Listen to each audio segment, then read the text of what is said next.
Hello students, welcome back to my YouTube channel physics mania. तो चलिए आज हम स्टार्ट करते हैं। आज का जो हमारा टॉपिक है बेसिकली रिफ्लेक्शन ऑफ लाइट हमने पढ़ा था और लास्ट लेक्चर में हमने स्फेरिकल मिरर के बारे में हमने डिस्कस किया था।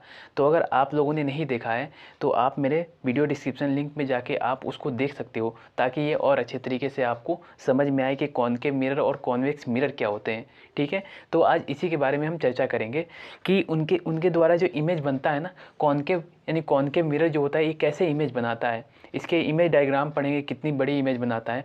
तो अगर आप लोग चैनल पे नए हो तो आप मेरे चैनल को सब्सक्राइब कीजिए और वीडियो डिस्क्रिप्शन लिंक में जाके आप वहाँ पे देख सकते हो। ठीक है, और अपनी दोस्तों को भी शेयर कीजिए ताकि उन तक भी मेरी वीडियो पहुँच सके। तो चलिए हम स्टार्ट करते हैं।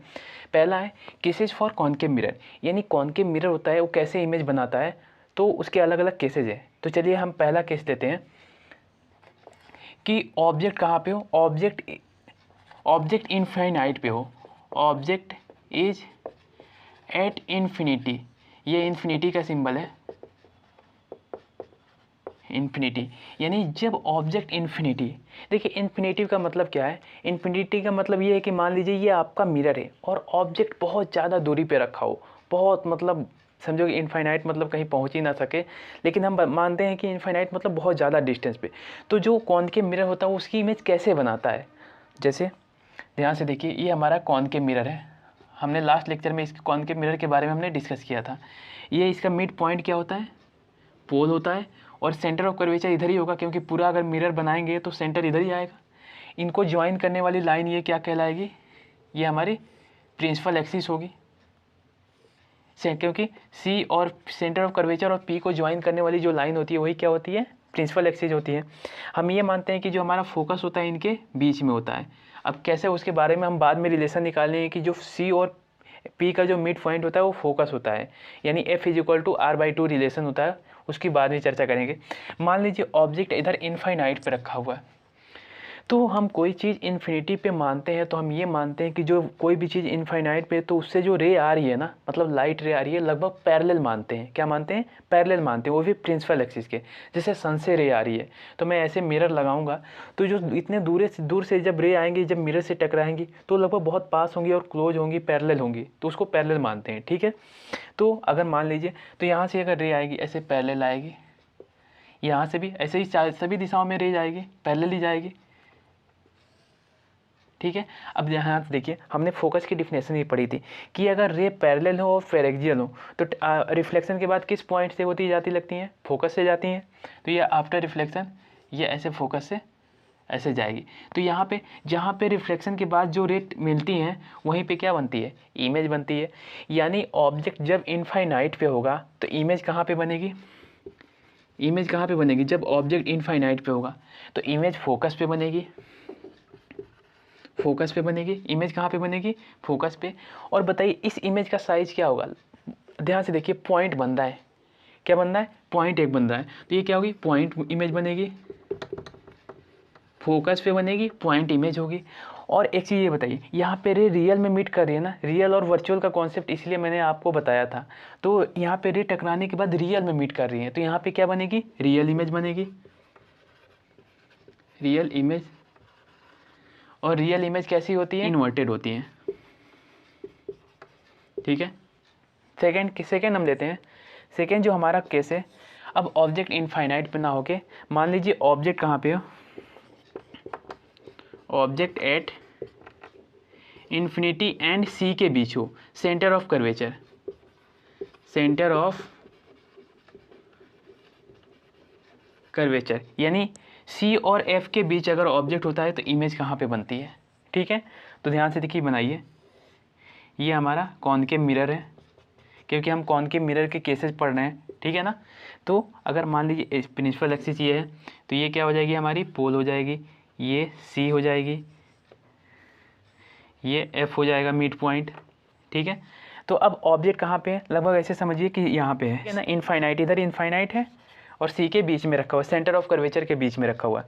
तो उसका भी इमेज बनाने का तरीका ये कि अगर रे पैरेलल जाएगी, रे डायग्राम इसीलिए मैंने 3 स्टैंडर्ड रे डायग्राम बनाए थे कि उसमें से किसी 2 रे डायग्राम का यूज करके इमेज बनाएंगे। लास्ट लेक्चर में हमने यही डिस्कस किया था। तो अगर रे पैरेलल जाएगी तो टकराने के बाद कहाँ से जाती हैं, फोकस से जाती हैं, ठीक है। अगर सेंटर ऑफ कर्वेचर से जाएगी, अगर ऐसे जाएगी तो इसी पाथ से वापस आ जाएगी। तो ध्यान से देखिए, यही तो इमेज बनी ना, ये क्या बनी, जहाँ पे रे इंटरसेक्ट करती है रिफ्लेक्टेड रे, वहीं पे तो इमेज बनती है। और इस इमेज की जो साइज होती है इस ऑब्जेक्ट से साइज से क्या होती है, स्मॉल होती है। क्या होती है, ध्यान से देखिए, थोड़ी सी छोटी दिख रही है। तो जो ये बनती है ये क्या होती है, ये इमेज होती है। ये क्या होता है, ऑब्जेक्ट होता है।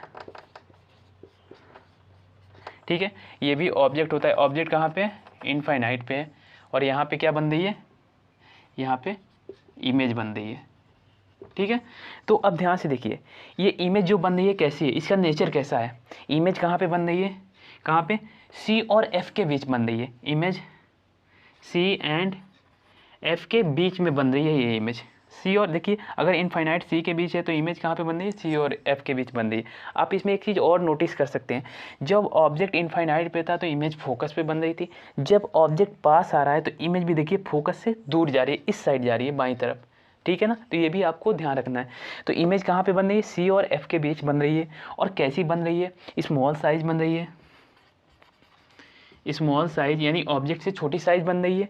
और कैसी है, इन्वर्टेड है। ध्यान से देखिए, ये रियल इमेज है। देखिए रियल में कट कर रही है कि नहीं कर रही है, रियल में कट कर रही है, तो ये रियल इमेज है, रियल बन रही है। और हमने ये भी बताया था, real image is always inverted. अब ध्यान से देखिए, ऑब्जेक्ट अगर इन्वर्टेड का मतलब क्या है, अगर ऑब्जेक्ट ऊपर है तो इमेज उसके अपोजिट बने तो ये क्या होती है, इन्वर्टेड। तो ये क्या बनेगी, इन्वर्टेड बन रही है। ठीक है, तो ये आपको ध्यान में रखना है, इन दोनों केसेस को नोट डाउन कीजिए। हाँ तो स्टूडेंट्स, अब हमारा नेक्स्ट इमेज डायग्राम है कि object is at centre of curvature. जब ऑब्जेक्ट सेंटर ऑफ कर्वेचर पे होता है तो उसकी इमेज कहाँ पे बनती है। तो ध्यान से देखिए, ये हमारा कॉनकेव मिरर है और ये क्या है इसका, ये पोल है और ये क्या है, सी है और ये एफ है। तो अगर मान लीजिए ऑब्जेक्ट कहाँ पे है, अगर सी पे है तो इसकी इमेज कहाँ पे बनेगी। तो ध्यान से देखिए, वही रे डायग्राम, दो रे निकालेंगे यहाँ से। अब इमेज फॉर्मेशन के लिए मैंने स्टैंडर्ड डायग्राम नोटेशन मैंने बताया था कि 3 रे का यूज करते हैं, बट 2 रे का उसमें से यूज करके हम इमेज बनाते हैं। तो अगर रे ऐसे जाएगी, पैरेलल जाएगी, तो टकराने के बाद किधर आएगी, फोकस से। अगर फोकस से जाएगी तो टकराने के बाद किधर आएगी, पैरेलल हो जाएगी ऐसे। तो यहाँ पे ये कट करेंगी ये। तो ध्यान से देखिए, ये गई इधर और टकराने के बाद इधर। तो टकराने के बाद जिस पॉइंट पे कट करती है ना, तो ये जो हाइट ऑफ इमेज होती है ना और हाइट ऑफ ऑब्जेक्ट, इस केस में दोनों क्या होती हैं, सेम होती हैं। तो क्या होती है कि अगर वही रे डायग्राम बनाने का तरीका कि यहाँ से एक पैरेलल रे निकालें, टकराने के बाद फोकस से जाती है, हमें पता है अगर फोकस से जाती है तो क्या होती हैं, प्रिंसिपल एक्सिस के पैरेलल हो जाती हैं। तो यहाँ पे ध्यान से देखिए, जो नेचर है ना, नेचर क्या है इमेज का, कैसा है, सेम साइज की बन रही है, सेम साइज, और कैसी है, रियल है, क्योंकि जो टकराने के बाद रिफ्लेक्टेड रे रियल में कट कर रही है उस पॉइंट पे उसकी इमेज बन रही है, रियल इमेज है। और रियल इमेज क्या होती है, इन्वर्टेड होती है। ठीक है, तो ये आपको पता होना चाहिए। और ये सेम साइज़ की बन रही है, ठीक है ना। तो इस केस में जितनी हाइट की इमेज होती है उतनी ही हाइट की ऑब्जेक्ट बनती है। तो हमने 3 केसेज देखा, जब ऑब्जेक्ट इनफाइनाइट पे होता है तो इमेज फोकस पे बनती है। जब ऑब्जेक्ट चलते चलते सी और एफ के बीच, इनफाइनाइट और सी के बीच आ जाता है तो इमेज भी फोकस और सी के बीच होती है। लेकिन जैसे जैसे चलते चलते ऑब्जेक्ट अगर सी पे आ जाए, सी पे आ जाता है तो इमेज भी कहाँ पे आ जाती है, सी पे आ जाती है। और उसकी साइज़ क्या होती है, सेम साइज़ की, यानी धीरे धीरे साइज़ बढ़ रही है और सेम साइज़ की इमेज हमें यहाँ पे मिल गई। तो इसको, ये क्या होती है, object at centre of curvature. ठीक है, फोर्थ है हमारा, ऑब्जेक्ट सी एंड एफ के बीच हो, सी एंड एफ के बीच, यानी सेंटर ऑफ कर्वेचर और फोकस के बीच हो तो इमेज कहाँ पे बनेगी। तो ध्यान से देखिए, ये हमारा कॉनकेव मिरर है और ये प्रिंसिपल एक्सिस है। ये क्या है आपका प्रिंसिपल, ये आपकी प्रिंसिपल एक्सिस है। तो ये पोल है, ये आपका एफ है और ये क्या है, आपकी सी है। तो हमें सी पे देख लिया, अगर ऑब्जेक्ट आके सी और एफ के बीच कहीं पे भी आ जाए, ठीक है, तो ये ऑब्जेक्ट आ गया तो इसकी इमेज कैसे बनेगी। ये क्या है, हमारी इमेज है और इमेज का नेचर। तो वही रे डायग्राम बनाने का तरीका, अगर रे पैरेलल जाएगी तो कहाँ से पास करती हैं, पैरेलल जाती हैं तो फोकस से पास करती हैं ऐसे। ठीक है, अगर फोकस से जाती हैं तो क्या होती हैं, फोकस से जाती हैं तो क्या होती हैं, पैरेलल हो जाती हैं ऐसे। तो ध्यान से देखिए इसकी इमेज कहाँ पे बन रही है, यहाँ पे इसकी इमेज बनी, ठीक है। जहाँ पे रिफ्लेक्टेड रे कट करती है वहीं पे इमेज बनती है। तो ये क्या है, इमेज है। अब ध्यान से देखिए धीरे धीरे इमेज क्या हो रही है, जितना पास ऑब्जेक्ट जा रहा है उसकी इमेज क्या हो रही है, उतनी ही ज़्यादा बढ़ रही है, ठीक है। अब ध्यान से देखिए इमेज कैसी बन रही है, ये इमेज बनी, इसका नेचर कैसा है, ये रियल इमेज है, रियल है। और देखिए इन्वर्टेड, उल्टा बन रही है ना, ऑब्जेक्ट ऊपर है तो इमेज नीचे बन रही है। ये कैसी बन रही है, इन्वर्टेड बन रही है। और क्या है, साइज क्या है इसका, लार्ज साइज की बन रही है। तो देखिए इसका यूज क्या आ रहा है, जैसे जैसे पास आ रहा है उसकी इमेज लार्ज साइज बन रही है, ठीक है। तो ये आपका इसका रियल इमेज फॉर्मेशन है कि जब ऑब्जेक्ट सी और एफ के बीच रखा हो। तो इसको नोट डाउन कीजिए। हाँ तो स्टूडेंट्स हमारा नेक्स्ट टॉपिक है कि अगर ऑब्जेक्ट कहाँ पे हो, फिफ्थ है एट फोकस। ऑब्जेक्ट कहाँ पे हो, जब फोकस यानी एफ पे रखा हो तो उसकी इमेज कहाँ पे बनेगी। तो ध्यान से देखिए ये हमारा मिरर है, कॉनकेव मिरर। जब ऑब्जेक्ट फोकस पे हो तो ये हमारा सी है, ये एफ है और ये क्या है, सी है, ठीक है। आप लोग सही से रे डायग्राम बनाइएगा। जब ऑब्जेक्ट चलते चलते कहाँ पे आ गया, फोकस पे आ गया, फोकस पे आ गया तो इसकी इमेज पा, ये हमारी प्रिंसिपल एक्सिस है और ये पोल है, ठीक है। तो हम जानते हैं कि अगर रे पैरेलल जाती है तो कहाँ से पास करती है, फोकस से पास करती है, ऐसे, ठीक है। अगर मान लीजिए अगर सी से पास करे, यानी अगर मान लीजिए रे ऐसे जाए, अगर सी से ऐसे अगर मैं बनाना चाहूँ, ध्यान से देखिए ऐसे बना लीजिए कि अगर रे पोल पे गिरे आई एंगल पे तो रिफ्लेक्ट भी कितने पे होगी, अगर आई एंगल पे अगर गिरे, अगर पोल पे आई पे जा रही है, मान लीजिए ये थीटा है तो रिफ्लेक्टेड रे भी तो थीटा पे होगी ना, तो ये भी क्या होगा, थीटा ही होगा। तो ध्यान से देखिए ये कभी एक दूसरे को नहीं कट करेंगी। तो हम ऐसा मानेंगे कि ये कहाँ पे मिलेंगी, लगभग इनफाइनाइट पे ये क्या करेंगी, ये कट करेंगी। तो यहाँ पे इनफाइनाइट पे क्या बनेगी, इसकी इमेज बनेगी, ठीक है ना। तो जब ऑब्जेक्ट एफ पे होता है, ये क्या है, ऑब्जेक्ट है, तो इमेज कहाँ पे जाती है, इनफाइनाइट पे जाती है, इनफाइनाइट पे जाती है। क्योंकि ये रे तो कभी कट नहीं करेंगी तो हम ये मानते हैं कि ये कहाँ पे मिलेंगी, इनफाइनाइट पे मिलेंगी। तो इनफाइनाइट पे मिलेंगी तो अब ये कैसी होगी, इसका नेचर। तो ध्यान से देखिए ये जो इमेज होगी लार्ज साइज की होगी, लार्ज साइज की होगी। और ये कैसी बनेगी, ये भी उल्टी ही बनेगी, इन्वर्टेड, इन्वर्टेड और रियल इमेज होगी और लार्ज साइज बनेगी। तो ये आपको केसेस समझ में आना चाहिए फोकस तक, यानी जैसे जैसे ऑब्जेक्ट पास जा रहा है इमेज भी उतनी ही दूर जा रही है और क्या बन रही है, लार्ज बन रही है, ठीक है। अब एक इसमें ट्विस्ट आ जाता है जो इस मिरर की खासियत है, तो इसको नोट डाउन कीजिए। अब इस मिरर की क्या एक खासियत है, ये अब अभी तक कैसा इमेज बना रहा था, रियल इमेज बना रहा था। अब ध्यान से देखिए अब कैसा इमेज बनाएगा, अब जब ऑब्जेक्ट कहाँ पे हो, ऑब्जेक्ट फोकस एंड पोल के बीच रखा हो, फोकस और पोल के बीच रखा हो, यानी एफ एंड पी के बीच, तो इसकी जो इमेज बनती है यही इसकी अलग डिफाइन करती है इस मिरर के बारे में। तो ध्यान से देखिए आपको सही समझना है कि ये मान लीजिए ये पोल है, ये आपकी प्रिंसिपल एक्सिस है, ये आपका फोकस है और ये आपका सी है। ये दोनों डिस्टेंस लगभग बराबर ही होते हैं, ठीक है। तो आप लोग कंफ्यूज मत होइएगा। मान लीजिए ऑब्जेक्ट यहाँ पे रख दिया, पी और एफ के बीच कहीं पे भी रख सकते हैं। तो अब इसकी इमेज कैसे बनेगी, तो ध्यान से देखिए। सबसे पहले अगर रे पैरेलल जाएगी तो कहाँ से पास करेगी, जो भी पढ़ते हैं आप पैरेलल है, ये पैरेलल जाएगी तो ये फोकस से पास करेगी, ठीक है ना। अगर मान लीजिए अगर ये सी से पास, अगर ये सी से जाएगी, अगर ऐसे, अगर सी से ऐसे, अगर ऐसे ऐसे जाएगी सी से, तो सी पे वापस भी आ जाएगी ना, क्योंकि नॉर्मली अगर इंसिडेंट होती है तो नॉर्मली वापस आ जाती है। तो ध्यान से देखिए अगर इन दोनों रे को अगर आप पीछे बढ़ाएंगे, अगर आप बढ़ाइए, ध्यान से देखिए अगर इन दोनों रे को आप पीछे बढ़ाइए ऐसे,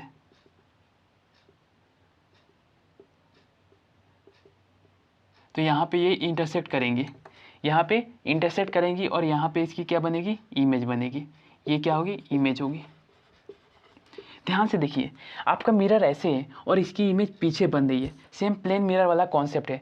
प्लेन मिरर में ये होता है कि जितने हाइट का ऑब्जेक्ट होता है इमेज भी उतनी हाइट की बनती है और जितने डिस्टेंस पे होता है उतनी डिस्टेंस पे प्लेन मिरर में होता है। बट यहाँ पे देखिए ये ऑब्जेक्ट है, ये आपका क्या है, ऑब्जेक्ट है, स्मॉल ऑब्जेक्ट है, और इसकी इमेज देखिए लार्ज इमेज बनती है। और देखिए रे तो इधर जा नहीं रही है, रे तो टकरा के ऐसे वापस आ जा रही है। तो अगर ध्यान से देखिए सी से पास करेगी तो टकरा के सी पे वापस आ जाएंगी, लेकिन अगर इसको इधर मिलाएंगे, इधर तो कभी मिलेंगी, ध्यान से देखिए ये ऐसे इधर तो कभी मिलेंगी नहीं, लेकिन पीछे मिलाने पे ये क्या होगी, यहाँ पे मिलती हुई लगती है। तो ध्यान से देखिए जहाँ पे रे मिलती हुई लगती है वहाँ पे कैसी इमेज बनती है, वर्चुअल इमेज, ठीक है ना। तो इसीलिए मैंने आपको वर्चुअल और रियल इमेज का कॉन्सेप्ट अलग समझाया था। तो ये जो इमेज का नेचर होगा ना, इस इमेज का नेचर क्या होगा, ये वर्चुअल इमेज बनेगी। और वर्चुअल इमेज कैसी होती है, इरेक्ट होती है। इरेक्ट मतलब वर्चुअल इमेज कैसी होती है, इरेक्ट होती है। इरेक्ट मतलब जिधर ऑब्जेक्ट होता है उसी साइड में इमेज बनती है। और इरेक्ट इमेज बनेगी, और कैसी बनती है, लार्जर बनती है, ठीक है। और ये वर्चुअल, इरेक्ट और लार्जर इमेज ये बनती है। तो ये इस एक स्पेशल केस होता है ये कॉनकेव मिरर का, तो आपको याद रखना है। तो इसमें अभी तक हमने क्या डिस्कस करा कि अगर ऑब्जेक्ट इनफाइनाइट पे होता है तो इमेज कॉनकेव मिरर से फोकस पे बनती है, रियल इमेज बनती है, और रियल इमेज बनती है, और इन्वर्टेड बनती है, और पॉइंट इमेज बनती है। जब जैसे जैसे पास आता है इमेज भी दूर जाती रहती है। अब एक कंडीशन ऐसी आती है सी पे आ जाता है तो इमेज क्या होती है, सी पे बनती है और सेम साइज़ की बनती है। और जैसे ही सी और एफ के बीच आता है तो इमेज भी दूर इनफाइनाइट और सी के बीच बनती है और लार्ज इमेज बनती है। और जैसे ही फोकस और पोल के बीच आ जाता है तो इमेज कैसी बनती है, वर्चुअल बनती है और मिरर के उसी साइड बनती है। तो और ये लार्ज इमेज बनती है और वर्चुअल बनती है, और जिधर ऑब्जेक्ट होता है उसी सेम साइड बनती है, यानी इरेक्ट इमेज बनती है। इसको नोट डाउन कीजिए। हाँ तो स्टूडेंट्स, अब हमने रे डायग्राम पढ़ लिया कि इमेज कैसे बनता है कॉनकेव मिरर से। नेक्स्ट है इसमें यूजेज ऑफ कॉनकेव मिरर, यानी कॉनकेव मिरर का हम कहाँ कहाँ यूज करते हैं। तो पहला यूज इसका है फॉर सेविंग, जो हम अपने दाढ़ियों को सेट करने के लिए, सेव करने के लिए इस मिरर का यूज करते हैं। कैसे, हमने अभी देखा था कि अगर ऑब्जेक्ट फोकस और पोल के बीच होता है, अगर ऑब्जेक्ट कहाँ पे होता है, ये मान लीजिए आपका फोकस, ये फोकस है, इसके बीच अगर होता है तो इमेज भी इधर ही बनती है और लार्ज इमेज बनती है। और कैसी बनती है, इरेक्ट इमेज बनती है और लार्जर इमेज बनती है। तो अपने चेहरे को फोकस और पोल के बीच अगर हम लोग रख देंगे तो हमारी इमेज इसी साइड बनेगी और क्या बनेगी, लार्ज बनेगी। प्लेन मिरर में तो सेम साइज बनती है, लेकिन अगर मुझे लार्ज इमेज बनानी है तो हम उसकी जगह, प्लेन मिरर की जगह इस मिरर का यूज कर सकते हैं और अपने दाढ़ी बाल को और जूम करके यानी बड़े साइज में हम देख सकते हैं। तो एक यूज होता है सेविंग में, और दूसरा इसका यूज होता है रिफ्लेक्टर में यूज करते हैं। कहाँ पे यूज करते हैं, रिफ्लेक्टर। जो आप गाड़ियों के हेडलाइट देखते हो या टॉर्च आप जो जलाते हो ना, अब तो ये सिस्टम ख़त्म हो गया है जब से मोबाइल आ गई, नहीं तो पहले तो टॉर्च का बहुत यूज गाँव में लोग करते थे। तो टॉर्च आप जलाओ तो लाइट एक डायरेक्शन में फोकस होती है, ये नहीं कि चारों तरफ ऐसे बिखरती है, एक डायरेक्शन में फोकस होती है। ऐसे ही जो हमारी गाड़ी और मोटरसाइकिल या जो व्हीकल हैं उनका जो लाइट होता है ना, सेम सीधे रोड की तरफ हॉर्न मारता है, चारों तरफ ऐसे बिखेरता नहीं है, एकदम सीधे। तो उसमें जो मिरर यूज होता है ना, बेसिकली यही कॉनकेव मिरर यूज होता है। अब इसका कॉन्सेप्ट समझ लो कैसे, ध्यान से देखो। अगर ये आपका कॉनकेव मिरर होगा, अब मान लीजिए ये आपका पोल है और ये आपका फोकस है। तो अगर मुझे मान लीजिए लाइट को एक डायरेक्शन में सेंटर मतलब फ्लो कराना है, मतलब ऐसे समझिए कि एक डायरेक्शन में लाइट रे को चाहता हूँ कि एक ही डायरेक्शन में जाए, जैसे टॉर्च में सीधे जाती है। तो हम क्या करते हैं, जो लाइट सोर्स होता है ना, यहाँ पे रख देते हैं। ये क्या होता है आपका लाइट सोर्स को हम कहाँ पे रख देते हैं, फोकस पे रख देते हैं। अब जो ध्यान से देखिए, इससे रे निकलेगी वो क्या होंगी, पैरेलल होंगी ना। हम जानते हैं ऐसे फोकस से निकलती हैं तो क्या हो जाती है, पैरेलल हो जाती हैं। तो ये रे पैरेलल हो जाएंगी। तो पैरेलल होने के बाद देखिए, ध्यान से देखिए, एक ही लाइन में फोकस हो रही है। तो जो हमारी गाड़ियों का हेडलाइट होता है ना, उसमें फोकस पे हम क्या कर देते हैं, लाइट सोर्स को रख देते हैं, और वो जो लाइट होती है मिरर से रिफ्लेक्शन के बाद एक सीधी रेखा में पॉइंट आउट होती है। तो इसका यूज कहाँ पे करते हैं, रिफ्लेक्टर में हम यूज करते हैं। जो गाड़ियों के हेडलाइट होती है, जो आपके टॉर्च होते हैं, जो बैटरी सेल वाले जो टॉर्च होते हैं, उसमें भी इसका यूज होता है, ताकि हमारी रे क्या हो, एक दिशा में जाए। थर्ड इसका यूज होता है, थर्ड जो हम यूज करते हैं, कभी आप लोगों ने ENT डॉक्टर देखा होगा, डॉक्टर यूजेज।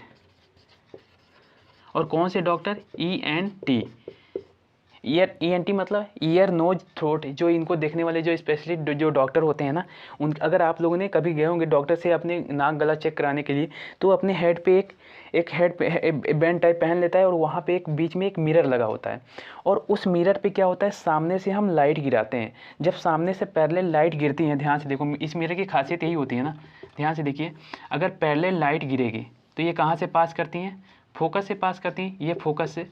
तो अगर ध्यान से देखिए, अगर हम लाइट गिराते हैं, अगर पहले लाइट गिरती हैं तो क्या होती है, एक जगह फोकस होती हैं। तो मिरर ऐसे लगा रहता है, लाइट इधर से गिरेगी, टकराने के बाद ऐसे फोकस होगी।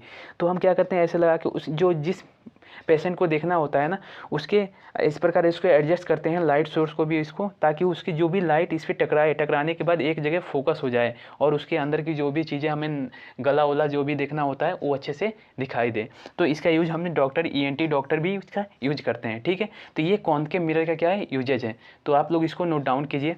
अगर आप लोगों को मेरी वीडियो अच्छी लगी तो आप अपने दोस्तों और साथियों के साथ शेयर कीजिए। अगर आप लोग चैनल पे नए हो तो सब्सक्राइब कीजिए और ऐसे ही छोटे छोटे कॉन्सेप्ट के साथ आप हमारे चैनल पे बने रहिए।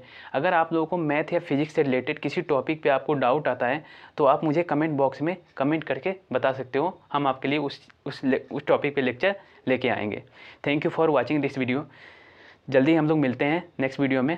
तब तक के लिए आप लोग खुश रहिए, मस्त रहिए और ऐसे ही हमारे चैनल पे बने रहिए।